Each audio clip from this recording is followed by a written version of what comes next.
Hello, and welcome to Next Up with Naming St. Louis. I'm your host, Will Houston. I'm the Marketing and Technology Chair of Naming St. Louis. And on this podcast, we're here to explore the stories, experiences, and insights of dynamic professionals making strides in their careers. We'll be speaking with those who are on a journey of growth and advancement, rising stars who are not yet vice presidents but are making real impacts in their fields. Our goal is to inspire, inform, and connect you with incredible talent shaping the future of the communications industry. Thank you for joining us today. Let's introduce our next guest. On this episode, I'll be speaking with Jason Mashni. With over a decade of experience in IT consulting and technology solutions, Jason is the CEO of MASH IT, where he leads a team delivering innovative managed services, IT infrastructure, and cybersecurity solutions to small and medium enterprises. His expertise includes cybersecurity, unified communications, network engineering, and IT compliance, with a proven track record of aligning technology with business goals. Previously, he excelled in business-to-business management, managing strategic accounts, exceeding performance metrics, and delivering tailored solutions across industries.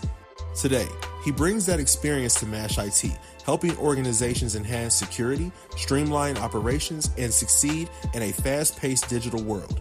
He is committed to continuous learning and holds certifications in sales enablement, key account management, and IT security. Jason, can you introduce yourself, please?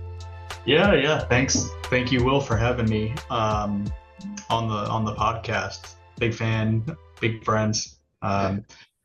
We've known each other for a little while now. Yeah. So definitely coming to me and offering. No, I appreciate you doing it for sure. So, yeah, I mean, I'm Jason Mashni. I've been in telecom space now for just about, I guess, 9 years, technically, a little bit less. I'm originally started in the mobile sales sort of space. I was doing retail sales for a big telecom company. So like one of the first phones sold, I remember selling Galaxy 7s and iPhone 6s, 6Ss, and SEs. Man, those are the good times. Oh, yeah.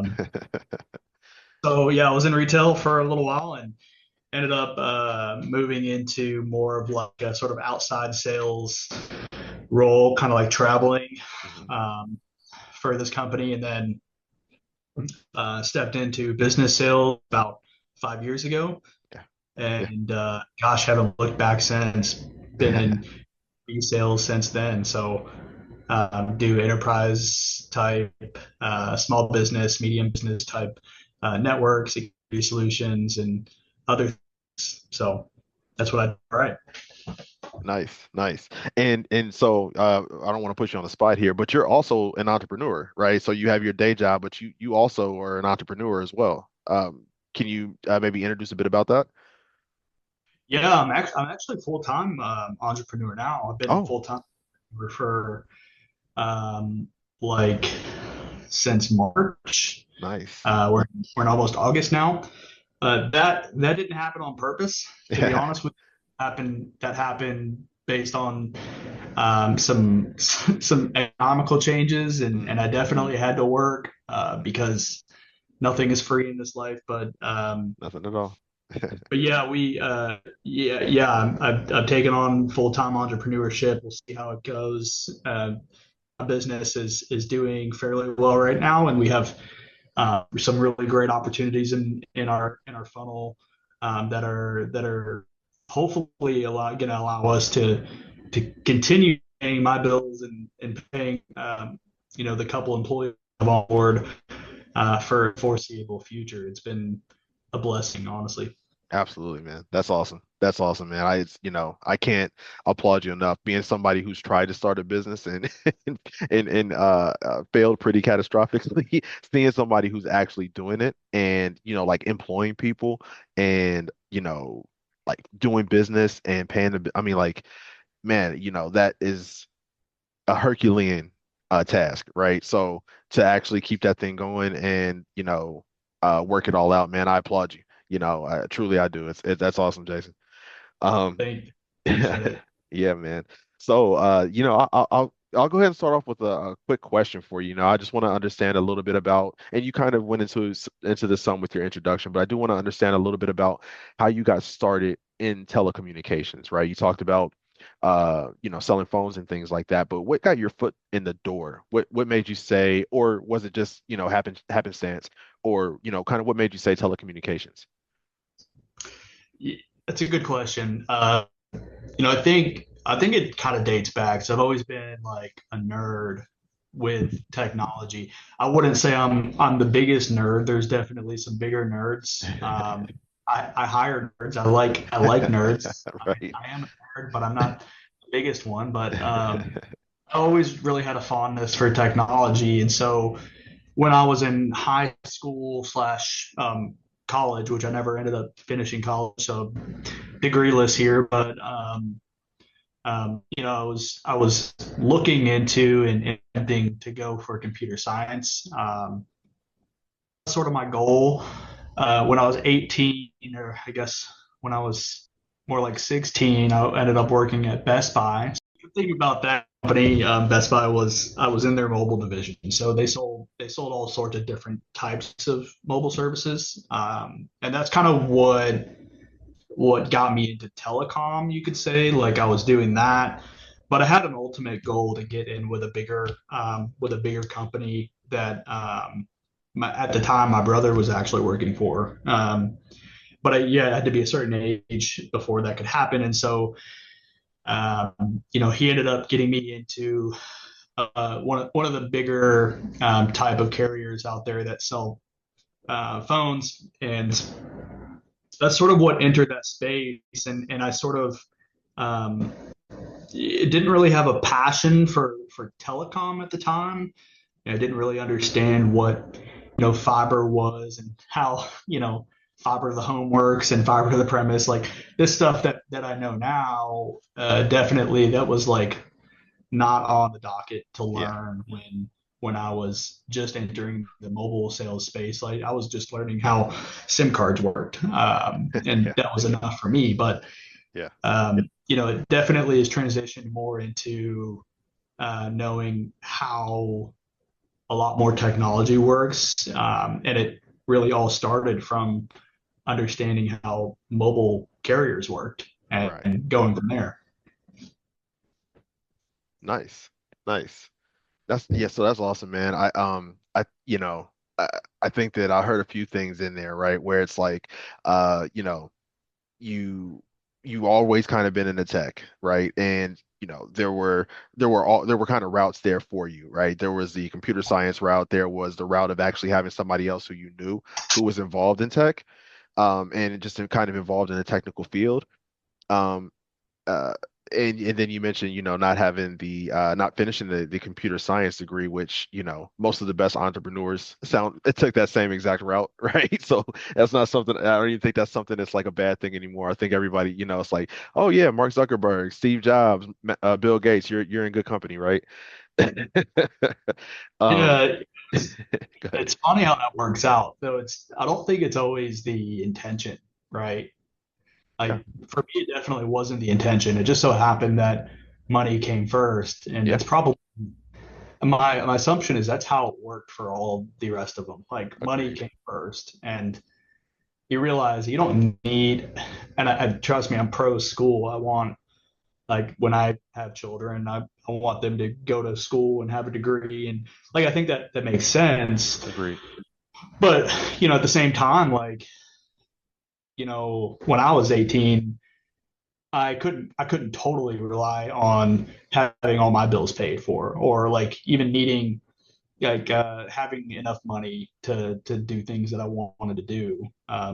So you got to work for it, and unfortunately and fortunately at the same time, Will, I got to work for a company that paid quite a bit of money at an entry level position Yeah, with commission. So I nice. did pretty well at 18, Yeah, more than most. And it only grew from there. And so by the time I was, what, 22, where most people are just getting out of college, I was already yeah, making, a decent salary, a figure that most people in their 30s are making. Exactly, exactly. Actually, I remember meeting you when I first met you, and I'm like, yeah, and so we got a new sales guy. I'm of course a sales engineer. We got a new sales guy you're gonna be supporting. I'm like, okay, cool. Nice to meet you. And he's like, I was like, so how long you been doing this? He said, oh, I've been doing it a few years. And he's like, yeah, you're like, yeah, I'm 23. I'm like, 23? This guy's killing it, man. This guy is killing it. And so, Yeah. to yeah, to see somebody, really with their head on their shoulders. And I think, because I think we're a lot alike in this, right? Where, I started school, and I kind of got going and it was like, okay, but life just continues to kind of get in my way here. So I'm gonna have to get myself a job.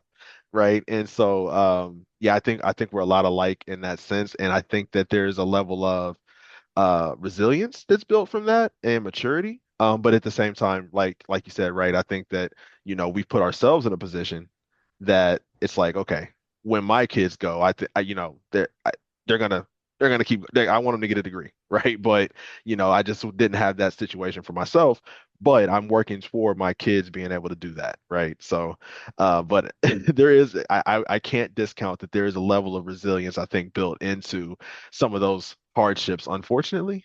I don't know. It's kind of a weird dichotomy. Yeah.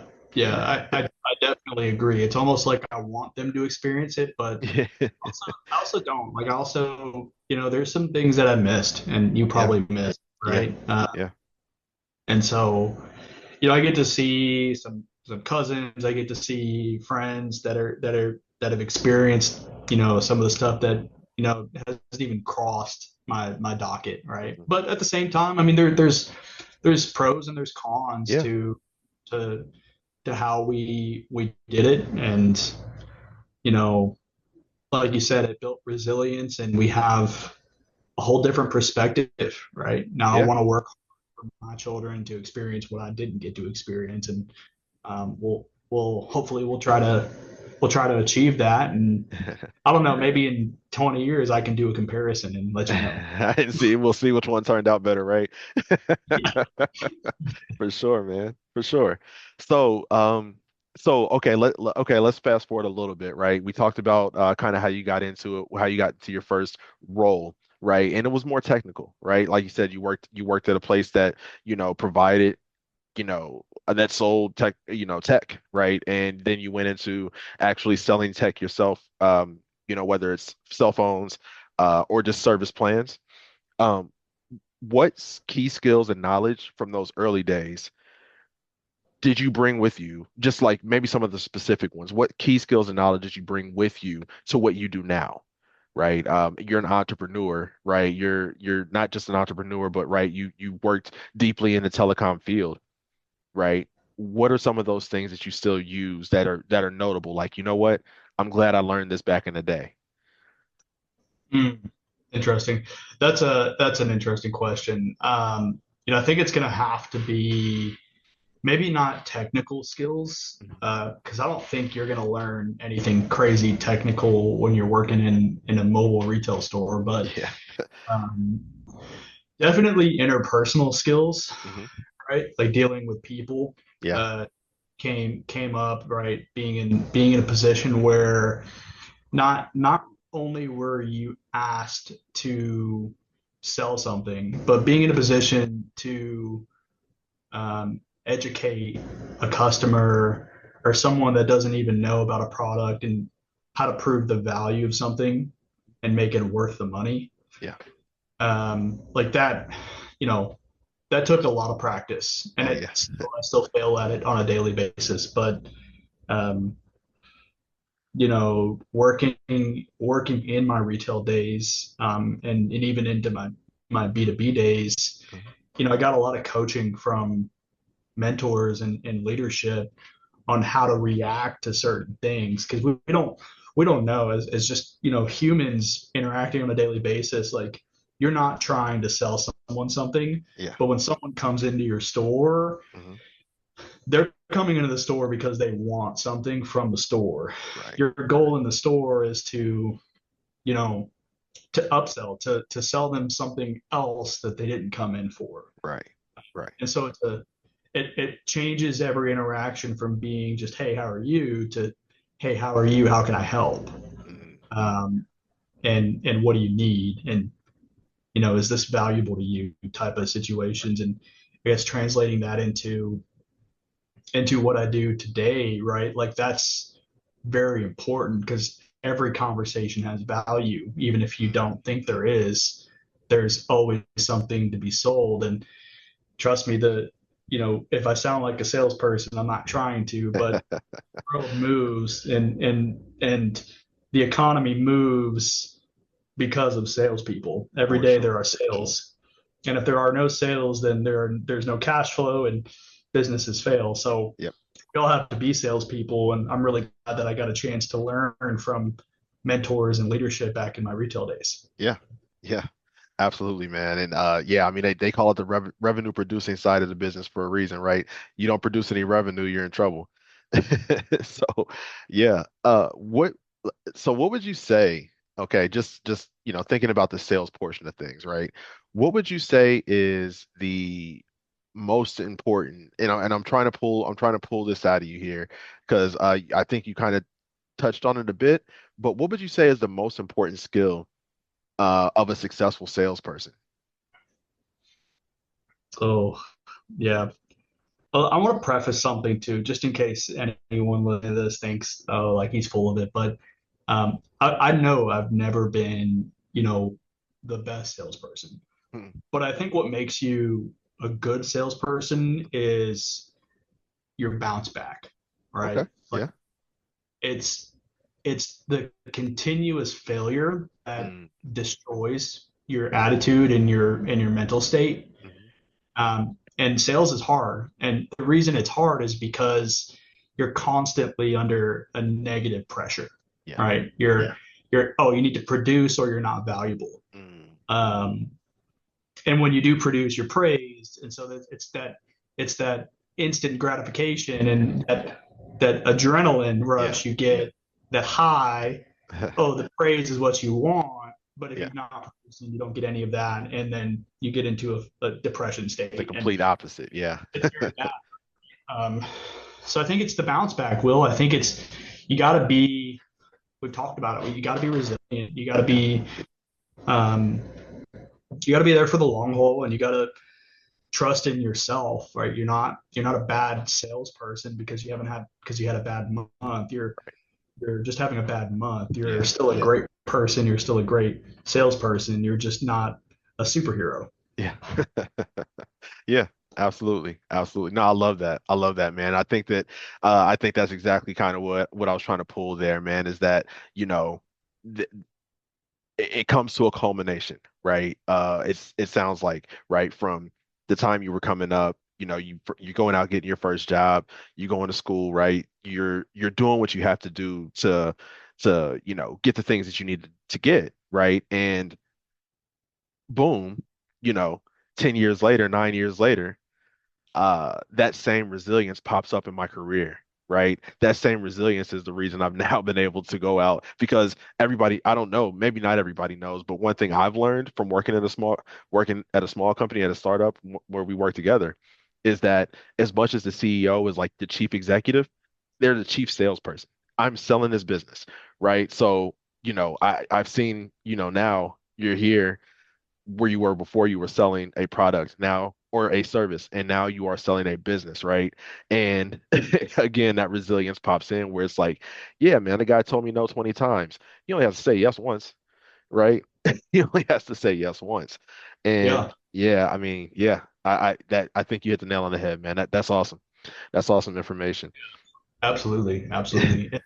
There's some other reasons, right? Like, I don't know, it didn't really spiral into why you started the business, but I think when you're selling another company's products and services, you have to have a lot of trust, and I still do have a lot of trust, but there are a lot of things that I wanted to make sure that get done the way I think they should get done. Sure, sure. Um, and when you're selling something, even when most people in telecom are selling something, especially for bigger companies, you have to have a lot of faith Mhm. and trust in service delivery. And some companies do it really well.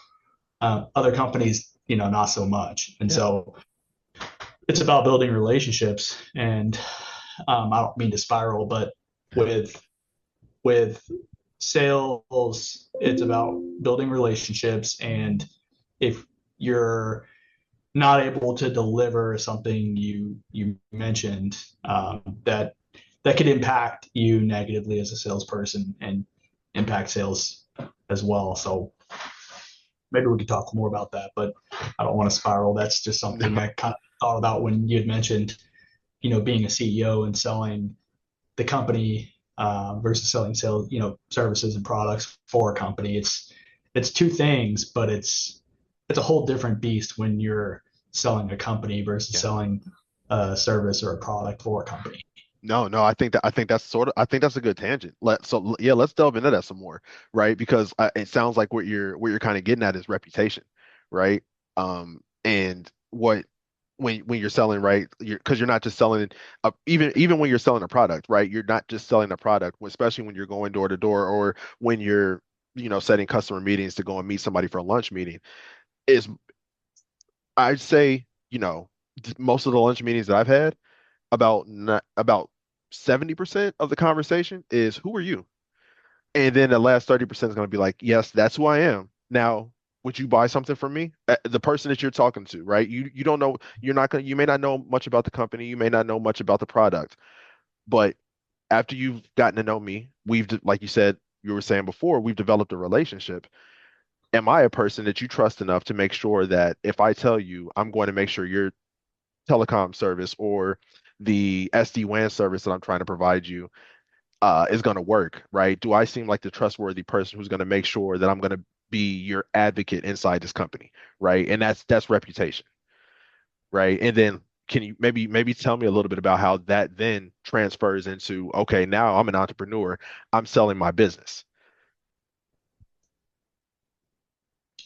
Um, oh yeah, it's a tough question. I've been in a lot of meetings where I've had to be the person that is like, hey, here's who I am. Now, do you want to buy something? In a lot of lunch like that. Um, you end up needing to build more than just like, a transactional relationship with Yeah, someone, or it's more about trust. And are you thinking about my best interest? right, And right. it's also like realistically from a customer perspective, like, okay, you're talking to a salesperson. This is their job. They're here to sell you something, or they want to sell you something. Um, for me, it was kind of like that in the very beginning, more in my retail days. But as I grew into like business sales, it was a lot about reputation. It was a lot about like name awareness Mhm.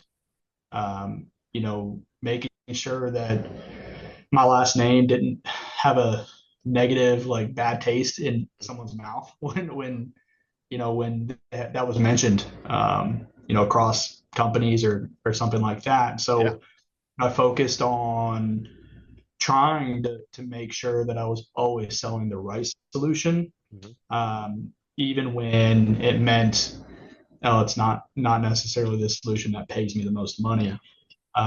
And I will say, I mean, there have definitely been times where, I think everyone has dealt with this. Is you have an understanding of a budget, and so you definitely try to maximize. That's the name of the game. You have to sell as much as you can. That's how we're rated and graded. But there was always a level of integrity that I think you have to have in this position. And when you're working with C-level executives or even just business admins um, that have a say or and know people, if you do them wrong, like that matters. And they'll trust me, they will take that to all the businesses they know and Oh tell yeah. don't do business with this person. Well, if you work with a big company and you're, just one person, well, you can still do business with that big company. Just don't do business with this person. Mm, And so that ideology of having high integrity carried with me really past 5 years. Like it's been super strong for me because I knew that I was going to be an entrepreneur, mhm. and I you know I have faith in myself that I think it's going to work out for a long time. Mhm. So I wanted to make sure that every interaction I had was with the utmost integrity because that's going to carry down the line and with me to my new business venture. Absolutely. Absolutely. Man, yeah, so many incredible tidbits in there, Jason, man. Uh I think that you just hit the nail on the head there. Um, so I do want to talk about a little bit, we've talked about your early career, we've talked about sort of the things that you've been doing. Can you tell me some of the milestones that you hit in your career where you said, you know what? Um, this thing's going pretty good. This thing's going pretty good. I can see myself doing this, right? Or I can see that things are heading in the right direction. I think that there was a milestone marker, and I flipped into B2B sales. Hmm. That was something I wanted to do. I got in at a young age. Gosh, how old was I when I flipped into B2B? I was 20, Yeah. 20, Wow. about 20 years old. And uh, I'll mention it because I think it's important. I've always sort of um, valued and thought highly of my brother, who was in a B2B position Hmm. at the same company that I worked at. And he did something really cool that I thought was awesome. He was like a little account manager for local businesses, got to sell mobility, got to sell like little enterprise things. And I was like, man, that sounds pretty cool. I want to do that. Yeah. Yeah. So it was always like a goal of mine to get to that point. Mhm. And when I finally got to that point, I was like, oh, like this is not that complicated. Like I was thinking, and no offense to my brother, like I was thinking, oh, it was all these things. And really what it comes down to is building value and building quotes and making it worth the investment for a company Sure. to work with you. But that was definitely a moment where I was like, oh, this is like I've made it to this point. Like where else can I go?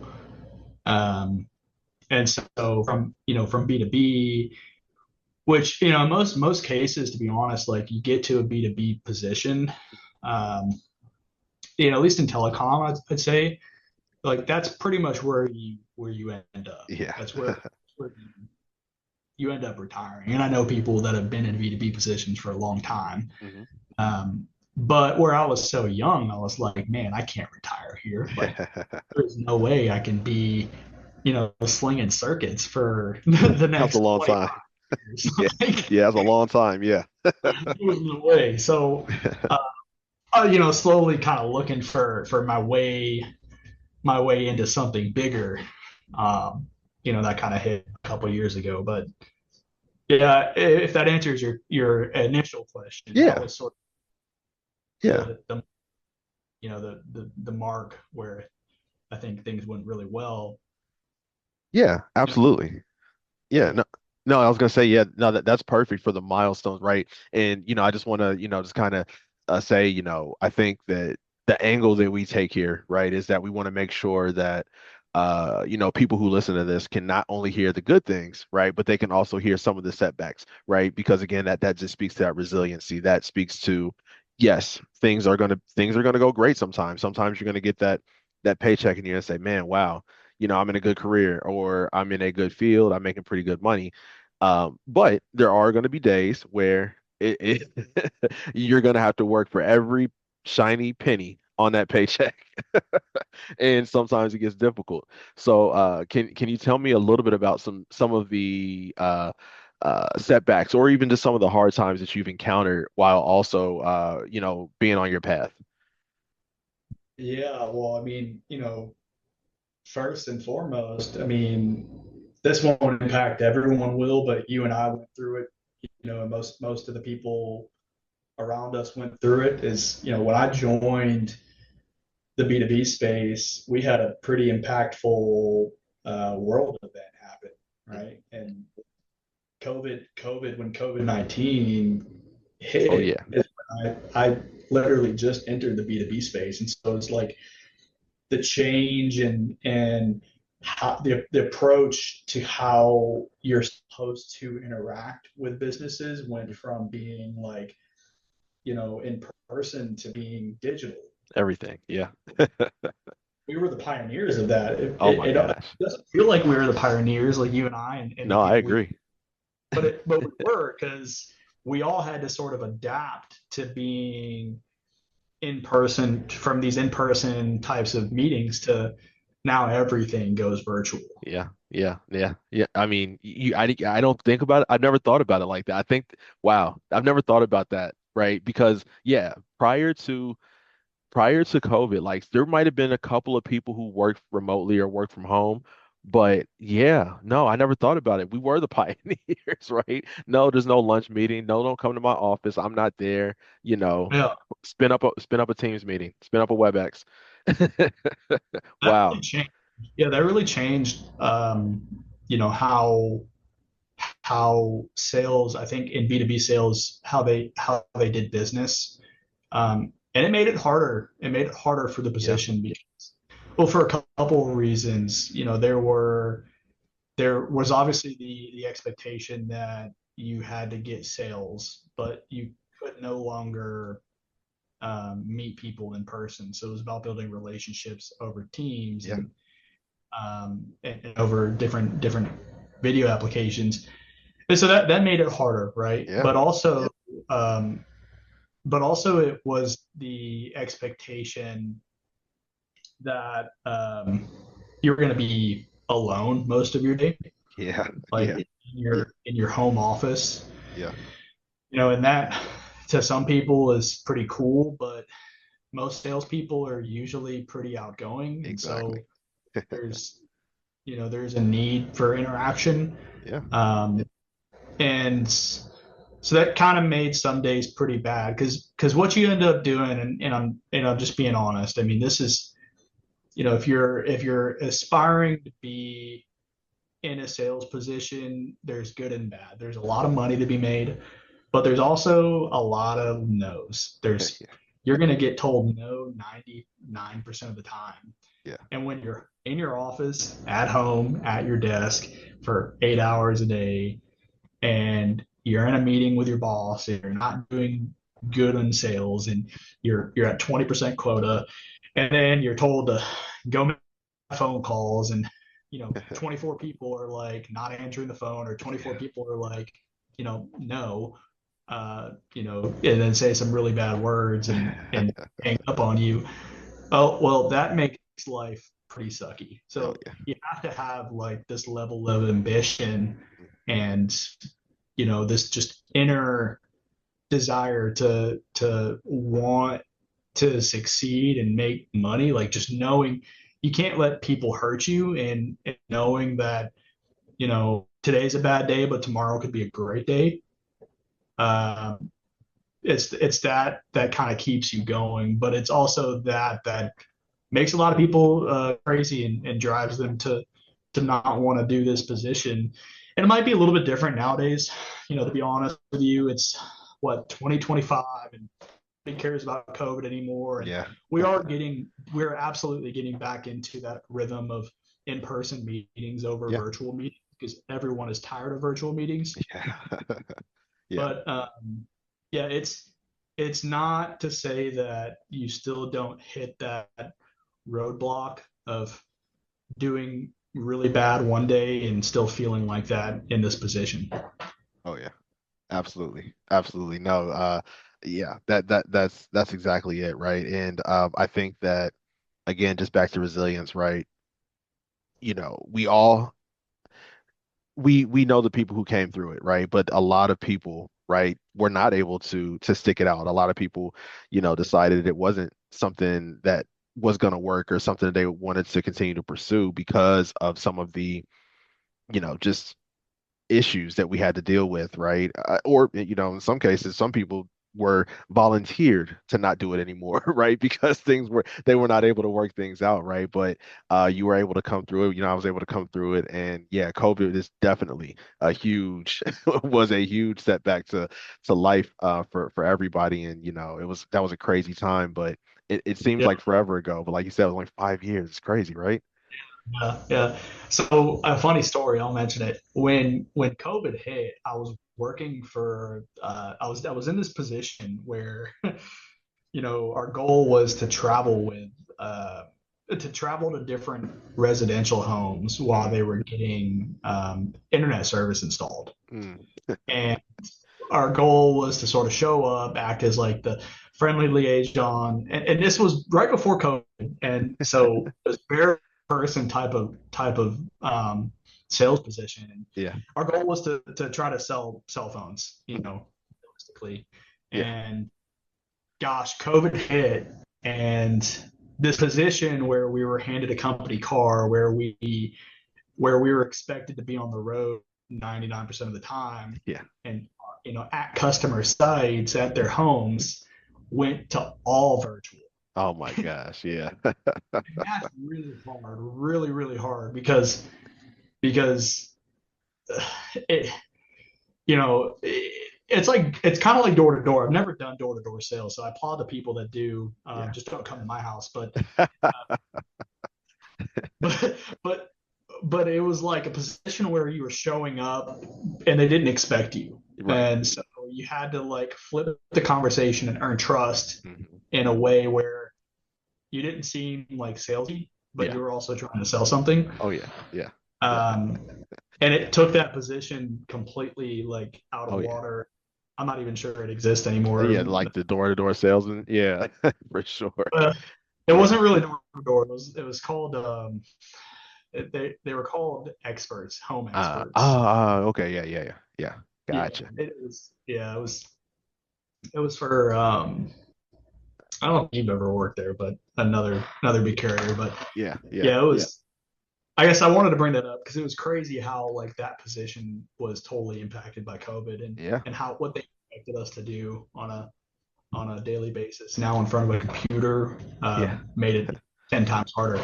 I mean, yeah, like we can't even call that a pivot. That's a complete 360, right?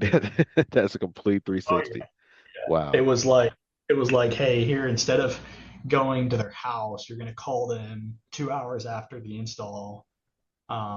And just like 99% of the people were like didn't even answer the calls. So it was just kind of like your intro to B2B sales, Yeah. you can say, but you were calling consumers, and so calling businesses answer their phones. Right. Even if they don't want to talk to you, they answer your phones. But Yeah. you're calling someone like someone's personal phone. Yeah, no chance. There's no Yeah. chance. You're just a telemarketer. Exactly. That's where you get into the situation where you're getting hung up on, and people are saying rude things to you. Oh yeah, yeah, yeah, yeah, for sure. But Definitely. I've built some tough skin from my retail days for sure. Oh, So buddy. I bet. I bet. I bet. All right, so I'm gonna lighten it up a little bit. I'm gonna lighten up a little bit here. So, what does a day in the life look like as an entrepreneur, as a business owner, and kind of what is your daily routine? I know you start very early, right? So what does that look like for you, Jay? uh, I'll say I used to start a lot earlier. Oh yeah. Like normally my day starts around like 7:30, 8 o'clock. Oh yeah. That's I think that's a pretty fair average. Yeah. Yeah, that's about right. It's the lateness that I work nowadays. I feel like Ah, I'm usually, if I'm really busy, working till 5, 6 o'clock, even at my house, and then it's the constant, having emails on your phone, and people reaching out to you, or having this overhead of needing to respond back at all times that I've always struggled with, even when I worked for a company. yeah. But Yeah. yeah, I mean, on a daily basis, it's definitely a little bit different nowadays than it was previously, just in a sales position. Because you, I'll go twofold. When I was in sales, working in B2B sales on a daily basis, start your day 8 a.m., respond back to emails, respond back to any messages you've gotten from customers, anything from service delivery. Call it a day, 9 o'clock, you're on the phones. Yeah. You're calling customers or potential customers or referral partners, or you're door knocking. Like that was pretty much B2B sales from the time that I started B2B sales to the time I left it, and working for a company.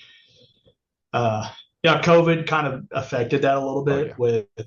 with all the phone calls that you were sort of expected to make instead of like door knocking, but that changed Yeah. probably about halfway through. But yeah, so I mean, it was like on the phones, you're scheduling appointments, you're logging in Salesforce, and um, you know um, you're notating the account, what you did, who called, who answered. You're keeping a list. That's how on a daily basis you're keeping track of who you need to call next and who you've already called. And that happens Monday through, I'd say, like in a more tenured sales role, Monday through like Wednesday, or Thursday maybe. You're doing that on a daily basis. You're also scheduling meetings and you're attending meetings whenever those happen, and hopefully developing proposals, and hopefully having proposal conversations, and then hopefully sending DocuSigns, and then Yeah. hopefully assist customers with getting the Yeah. DocuSigns signed. But Yeah. uh, yeah, and then Friday on a daily basis, you're looking at, normally just admin work or creating another list to hit next week Yeah. of potential clients. And I wanted to mention, like, that perspective is much different than my perspective now, Yeah. because in sales roles and B2B sales roles for big companies, usually you have a service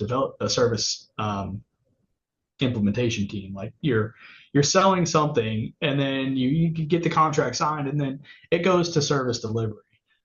And then you normally just kind of spectate. You Yeah. normally just, it's like working, and customers happy, and sometimes that doesn't happen. But in my current role, it's probably 20% sales Mm. and 80% service delivery, or Yeah. I'll say 70% service delivery and 10% admin.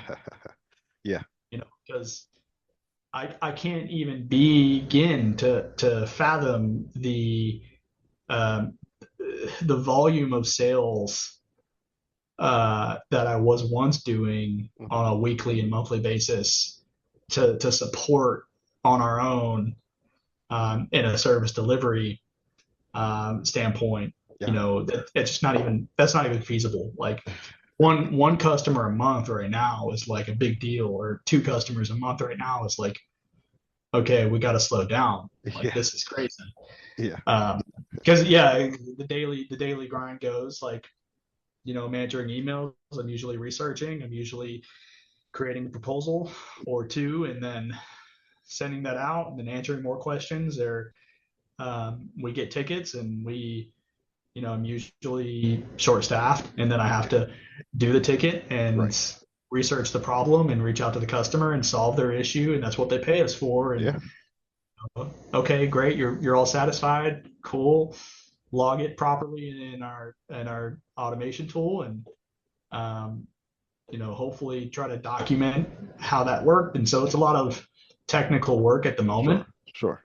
Sure. Yeah. Um, and then when I have free time, or hopefully when something else comes up, a new sale comes around, and I get to focus on that, which is like a sweet treat. Yeah. And then if I do a good enough job, which sometimes I'm like, man, like selling this would be a lot of work, Yeah. and I don't really want to sell it, to be honest, right now. But but, I but it's always like a sweet treat that yeah. I get to work on sales, because I do kind of miss it, and I Yeah. want to be able to pass off service delivery, Hmm. just sort Yeah. of oversee it. But at the moment, I don't have that ability. So Yeah. I handle that myself, and then of course, like on a daily and weekly basis, admin overhead just sort of Right. happens. I got to focus on Hmm. purchasing and inventory stuff, and Yeah. making sure that I'm staying on top of purchase orders and paying the people that I have that are working with me, and Right. Right. billing for clients. And I've definitely failed a lot on that stuff. I'd say I need a lot more help and work when it comes to the admin overhead, but trying to focus on people that help me. The current employee set that I have are supporting my client base. Yeah.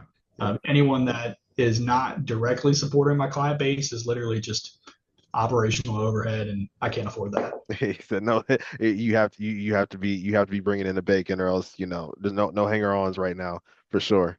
I know what you mean. Yeah, I, I know what you yeah. I, mean. I hope I hope it comes across, but like I'm not by any means unhappy with where I'm at. I'm Oh, definitely worked. yeah. But It's, I'm yeah, happy where that's led me currently. right. And I know that I absolutely know that there's going to be a change in that one day when I make enough revenue to be able to offload some of that and give it to someone else. And then I'll have different problems. I'll have Yeah. management problems, and so we'll go from there. Yeah, that's it. That's it, right? And speaking of someone, like being a person who's actually started and run a business before, right? All this stuff resonates with me, right? It wasn't anything, right, that kind of took me back. That was part of the work. It was the things I didn't know about business, not necessarily about what I was doing. It was what I didn't know about business and some of the, different parts of the, business tax code and things like that. But when you started talking about, right, just the daily operations and administration, right, and keeping the funnel, because I'm a technician at heart and not as much a salesperson, where I think you have that flipped, and I can see where that probably helps you out a lot, because you're like, it's a sweet treat for me to fill my funnel, right? That's what I know. That's what I like. I like sales. On my side, I'm like, oh my gosh, I got to get up from my computer and go sell. So I think that I definitely understand, from a different perspective, but I definitely understand your process there, man, and kind of the part of the process that you're in. Hey man, keep digging, keep digging. It sounds like you got a process, and that's a good thing. It's all a process, man. Everything comes, and when it comes, I deal with it. Like That's it. that's just how it has to go. And I will say, like, I don't focus on sales anymore. Hmm. I do enjoy the process of selling. I think it's fun. Yeah, But I've come to be very selective on who I sell things sure. to right now. I can't just offer anything to everybody. It's No. not like working in telecom. You can't, in the space of technology sales, you have to be an expert at what Yeah. you're selling, and there's absolutely no way I can be an expert at literally everything. So No. I'm very particular, and it takes me a longer time to sell something, but Absolutely. I feel like it's more impactful.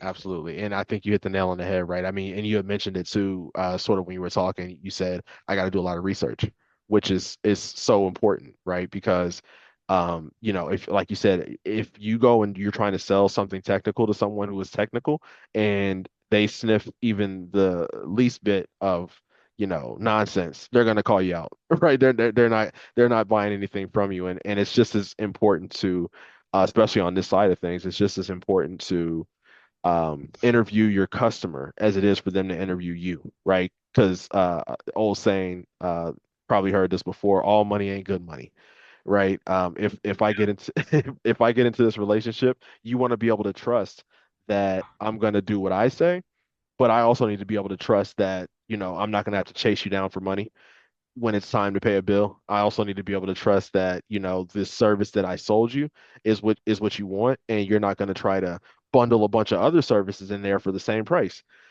right? Yeah, It's a big trust thing. Yeah, it's a big yeah, trust yeah, thing. absolutely. And I know you have experience with that, dealing with salespeople on your side, being a sales engineer for as long as you've been. Like, you have to be the technical person on that call. Mhm. And you also have to be like, I don't know, I didn't mean to flip it to you, but you Oh also got to no. be, uh, you gotta almost, what's the word? When you have to say something to a salesperson because, they're like not saying something right, but at the same time, you're not trying to hurt their feelings and, Yeah, also lose the sale in front of the customer. So you have to yeah, almost be like, um, that middleman. yeah, Uh, but But I think you're pretty good at that, Will, because based on my experience with you, you're very respectful, and salespeople will say things on a yeah, call. It's not the best thing. You don't have you can't lie, but yeah, yeah. they'll try to stretch the truth just a little bit, or at least some stuff. I'll tell you, I've been pretty good at that before in the past. I can damn near make up something that sounds totally legit, and Yeah, I've been able to trick some people. And it's not a malicious trick. I'm not sure. trying to like break them and Yeah, like fake news it, but if I don't yeah. know what I'm talking about, like I'm about to make something up, and sometimes it's worked, sometimes it hasn't. But No, I hear you, man. I hear you. No, it's and you like you say, we're walking a fine line, right? I'm gonna whatever that's for sure though. Whatever I try to get to you, I'm gonna try to make sure you get it, or whatever I try to tell you about, I'm gonna make sure you try to that I can get it to you as close to that as possible, right? Nobody's perfect, but yeah, we're always, I think this whole industry is walking a fine line all the time with, our service delivery people, with our technology, with our customers. It's important to always keep that in mind. yeah, yeah, yeah, it's about setting expectations. Like Sure. it's the Yeah, biggest thing there when you're selling something to an end user. It's just you don't want to set improper expectations because that's what hurts you in the end is when you can't absolutely. meet the customer's unhappy. So Yeah, absolutely. Absolutely. we have a lot of experience with that, don't we? Oh, we do. Oh, we do. A lot of There's a ex few people that get that, I think. absolutely. Absolutely. Experience those kinds of experience breed wisdom. I'll just say that, right? We'll keep it positive. Yeah, just make it up. No one will ever know. Yeah. So, Questions. so I gotta ask you this. Um, right. So you have moved from telecom, right? Um, which is it's the tech field, right? Into a tech business, right? And so right, we're sort of different industries, but sort of the same industries. From your perspective, right? You're an entrepreneur, you are a business owner, you also have worked in business to business and business to consumer sales and telecommunications. Bundling all that experience together, right? Knowing that now we're moving into a future where, the technology for not just any, regular IT tech, but, telecom tech, every piece of technology that we have out here right now is going through a radical uh, shift in how we process and how we use it as humans. Yeah. From your perspective, right, as a salesperson, when you're trying to sell, like you said, not just telecom, but your company, right? Where do you see the future kind of the industry, right? And you can get as deep into that as you want to, but like again, just specifically from your perspective as a salesperson, and a business owner, where do you see the future of this industry going? Just the technical field or the telecom field? Oh, well, I'll say I think the telecom field is kind of, dare I say, phasing out. Mhm. Um, I think at one point there was okay. Let me rephrase because a lot of people are going to think that I'm saying that and that's not true. But I think it's on a business side, the telecom like selling internet and phones is phasing out. I see. I see. And I think that's become at a point where it's so readily available, and you can just Google VoIP or you can Google internet Yeah. access and get a cellular antenna in your freaking house, right? And Yeah. you don't need fiber. You don't need, and it's becoming so fast where it's not a sales pitch anymore. It's not like everyone needs a vacuum. Yeah. Everyone has a vacuum already. So Right. what vacuum features are you selling then? Well, they don't care. Is it less expensive? So you've noticed over the past 5 years that, internet has gotten cheaper because, supply and demand, well, you have more supply, so the demand goes down. Yeah. And so cheaper. Um, and I've noticed there's a shift, and this shift was here before I started telecom, Yeah. and it was always selling, additional services like, Yeah. oh, how do we sell SD-WAN, or how do we sell, this whole Fortinet network and Yeah. this Yeah. whole Meraki setup with Right. access point. How do we sell this new phone Uh, uh, system? all the SaaS systems, the UCaaS, the software as a service, all the different SaaS systems. Yeah. Yeah, yeah. So yeah, it's definitely flipped from like, oh, let me just be your internet salesperson to let me be like your everything person. Yeah. And Yeah. telecom sales, um, and I think that that's what got me sort of in a point where I wasn't primarily focused on selling internet and phones anymore. And conversations get a lot deeper with customers when you're more than just an internet and phone salesperson. You're a consultant at that point. Oh, You're a yes. technology consultant, Yes. um, and that's what I wanted to do, and that's why I started this business because I found myself doing pretty well at that, but I Yeah. ran into blocks, Yes. and the blocks I got to run into were other technology consultants that found this space before I could Right. and sold the solutions themselves. Yeah. Yeah. And that's not always a bad way to go about things when you're working with a small business that has specific or niche or um, you know very customizable requirements. You have a little bit more time that you can spend with them and actually develop an implementation plan that makes sense for them, which Yeah. I felt like a lot of big companies kind of failed at. So Yeah. I didn't even answer your questions. What was your question? It's like 7 o'clock.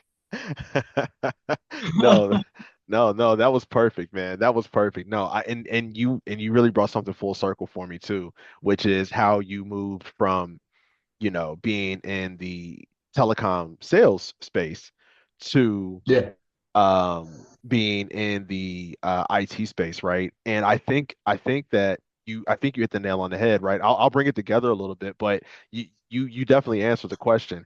And the question was predictions for the future of the industry. And what it sounds like is the industry is getting small again, right? So we have all these huge companies, right?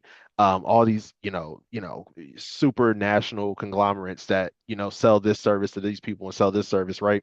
And it's all been sold, right? Anybody can sell me, a 10 gig pipe from, you Yeah. know, from anywhere to anywhere, right? Anybody can sell me that. But what I really need is this very specific product. And who I don't want you to sell me. I want you to be my consultant, right? Like you said, I since this is so ubiquitous, since it's everywhere, I don't need some guy who's gonna fly by night and sell me something. I want someone who's gonna be my technical partner, who's gonna be my consultant. I have a small company. They have a small company.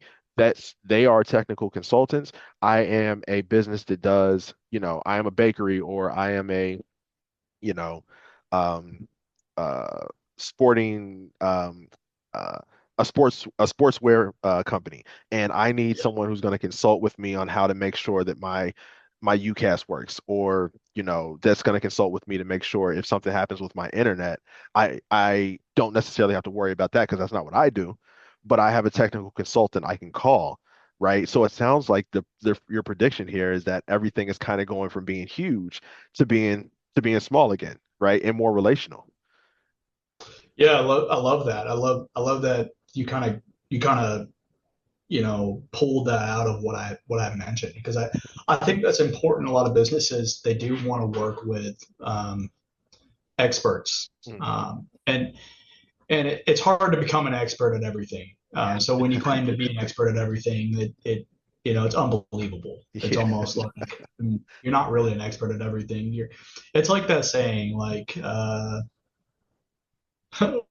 what's that saying? Well, Shoot, I that's forgot.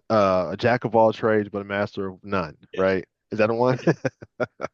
exactly. And that's what a lot of big companies do claim to be, right? Mm, They're jack of all trades, but they won't be any masters of anything. They'll yeah. try to hire people Yeah. to be masters, and then they'll overload them with work Yeah. because they have massive sales teams. And who do you end up hurting at that point? Yeah. The end user. It's just That's it. the person getting impacted.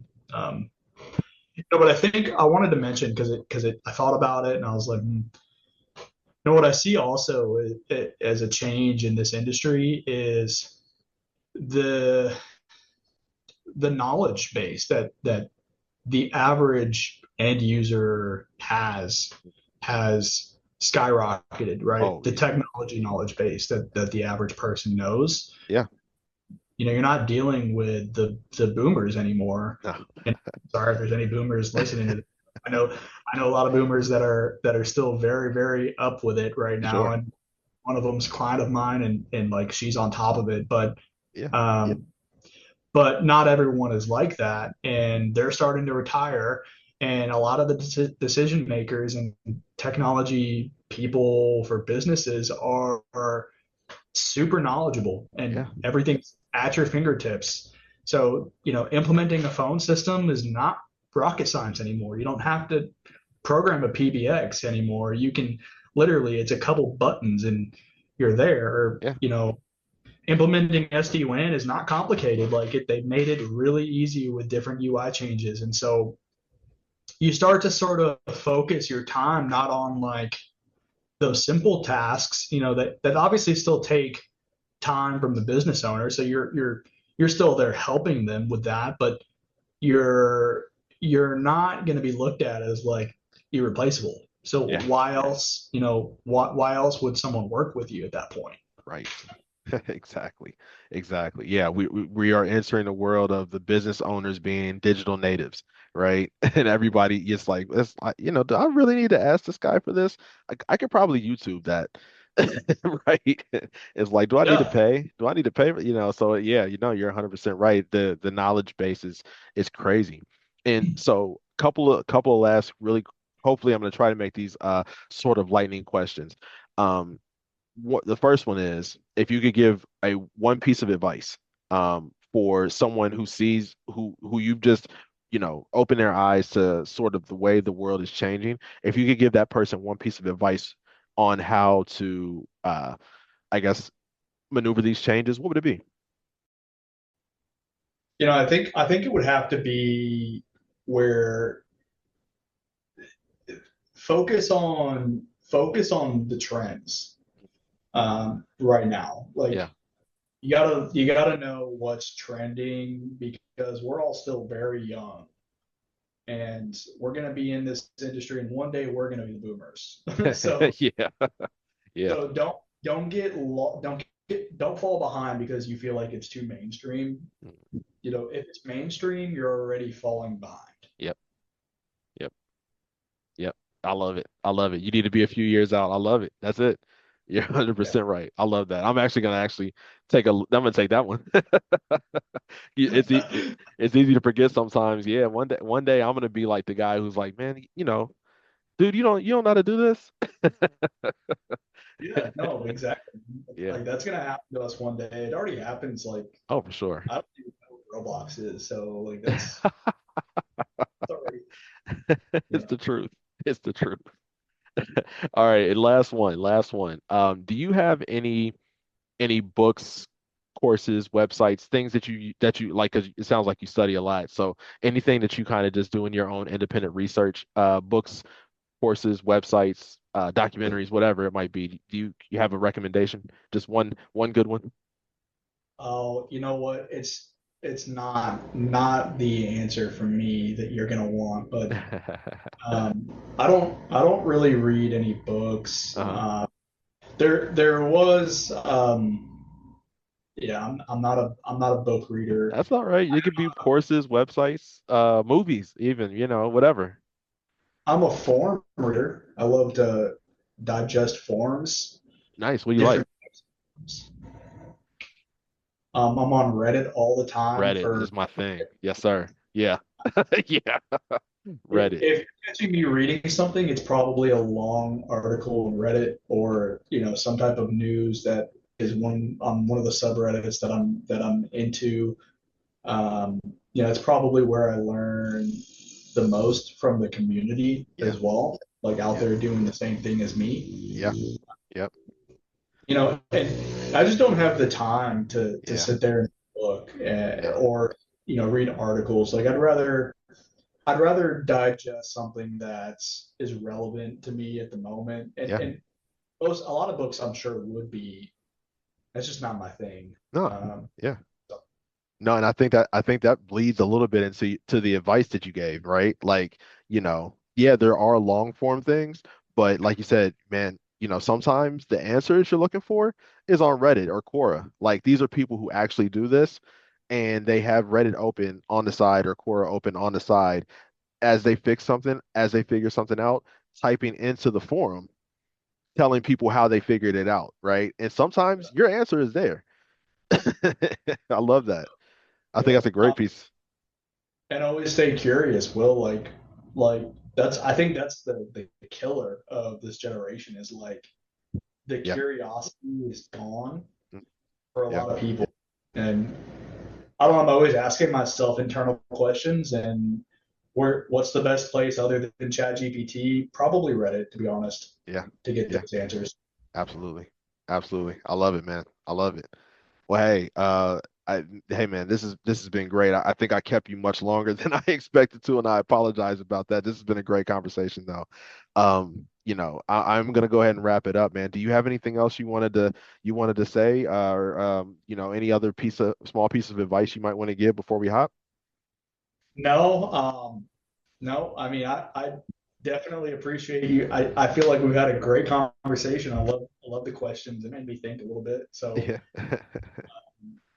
thanks for having me. And I think this podcast was a great idea. So I Yeah. applaud you for doing a great job being the host on it. Thank you, listeners, for tuning in to today's episode.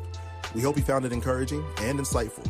With over 15 chapters nationwide, NAMIC is passionate about diversity, equity, and inclusion in the communications industry, with a wider range of professional development opportunities, networking events, and leadership programs.